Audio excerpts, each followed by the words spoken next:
سلام علیکم. حال شما، احوال شما، حالتون چطوره؟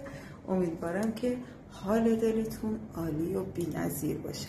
بچه ها، من از پارسال خیلی دوست داشتم دوره 33 راز پنهان جهان هستی رو بگیرم. هی موقعیت نمیشد، هی چالش میافتاد جلو پام، هی سختی میافتاد، هی یه موقعیتی اجازه نمیداد من این دوره رو بخرم.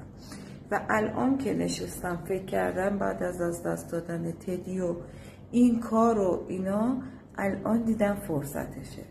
الان خدا منو تنها گذاشت، بدون هیچ نگرانی، بدون هیچ دغدغه‌ای روی این دوره تمرکز کنم. چرا؟ چون من در مسیر بهترینام، چون بهترینا در انتظار منه. خب برای تو هم یه دونه سورپرایز خوشگل آوردم. این که میتونی با بهای 1,000,000 تومان 3 تا دوره رو با هم بگیری. چجوری؟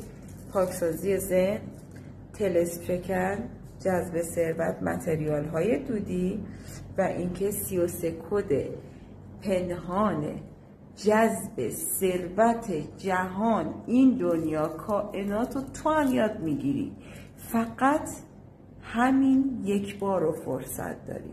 اینم به مناسبت این بود که خیلی خوشحال بودم، گفتم سورپرایزتون کنم و هم یه خیراتی برای پدرم کرده باشم. اگر دوست داری توی این دوره بی نهایت قدرتمند شرکت بکنی، عدد 33 رو این زیر واسه من کامنت کن تا من بیام دایرکتت. راستی این پست رو ارسال بکن.